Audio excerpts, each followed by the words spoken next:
мамлекетте болуп аткан ар кандай экономикалык, социалдык маселелерди чечүү боюнча бүгүнкү чечиле турган, кабыл ала турган мыйзамдар жөнүндө кеп кылсак жакшы болот эле.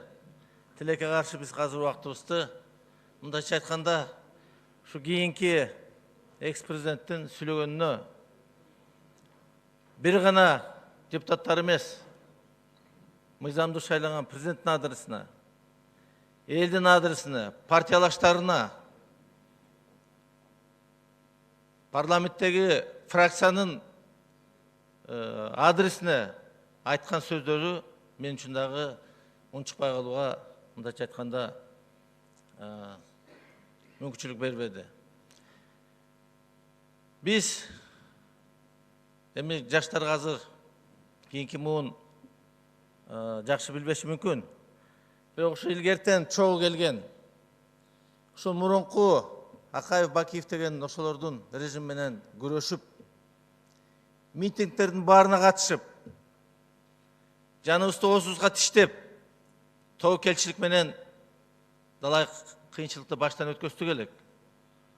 Ошондо ишенип, ушул досум бийликке келе турган болсо, таза иштеп, мамлекет үчүн иштейт деп терең ишенгем.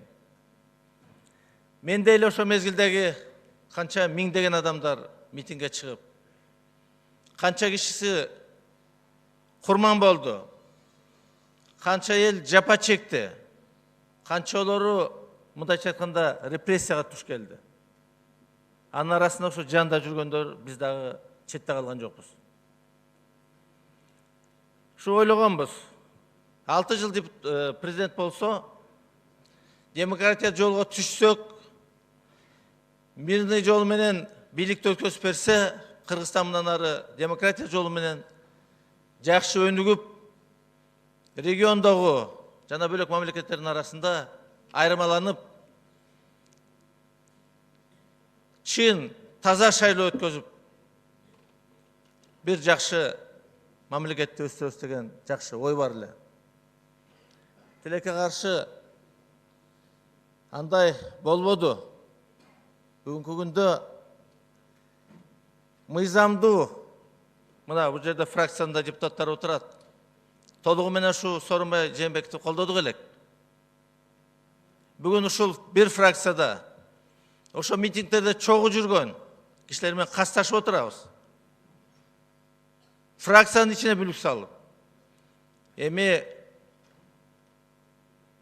мөөнөтү бүткөндөн кийин тынч эле отурса жакшы болот эле.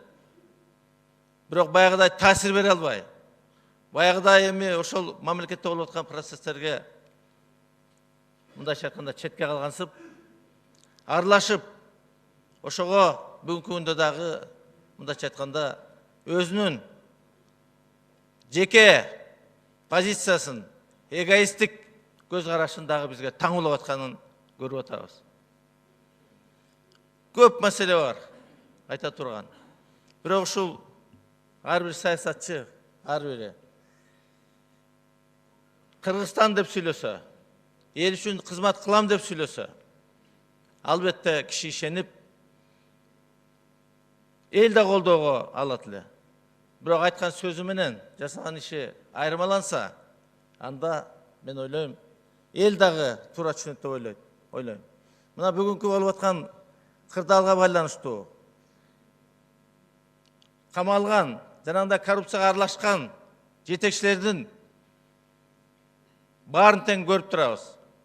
Бул боюнча иликтөө боюнча энергетикадагы болуп аткан окуялар боюнча депутаттык комиссия иштеди. Анын баары тең баарыбызга маалым болду. Ошонун негизинде иш козголду. Эми тергөө иштери жүрүп атат. Мен ойлойм, муну баары тең аныктап, толук элге маалымат берилет деп. Бирок ушул бүгүнкү сүйлөп аткан сөздөрү албетте учурунда сүйлөсө болот эле.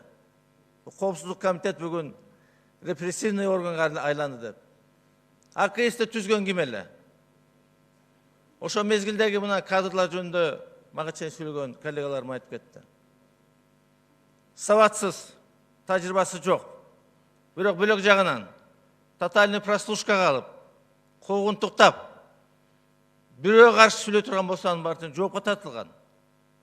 Ошол эле ушурда эсипте бар да, ушу генеральный прокурор дайым иш козгоочу. Эгерде президенттин адресине жанагындай оскорбительный бир сөздөр айтыла турган болсо. Бүгүнкү күндө мен түшүнбөйм генеральный прокуратуранын позициясын. Эмне үчүн чыкпай отурат? Эмне үчүн реакция бербейт?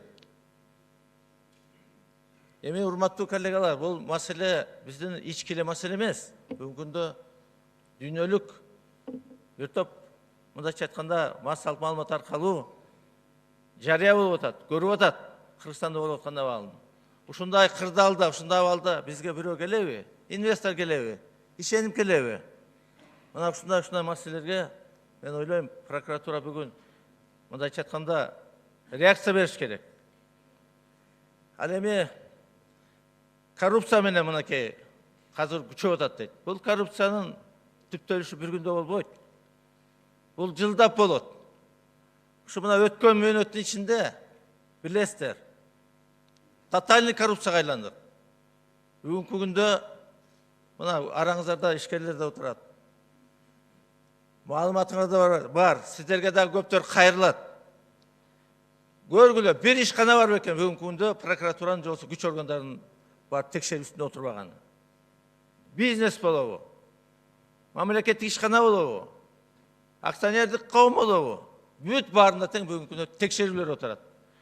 Козголгон ишти козголгон, мына ушунун баарын тең бүгүнкү күндө ордуна келтириш керек. Бул бир күндө келе турган маселе эмес. Буга мен ойлойм, казыркы бийлик көңүл бөлүп керектүү деңгээлде иш алып барат деп.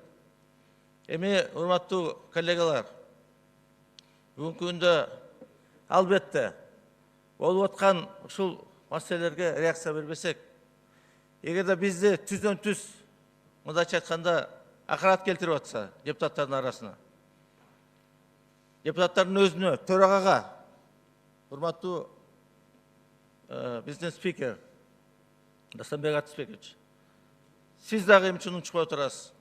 Бул да түшүнүксүз. Эмне үчүн реакция бербейсиз?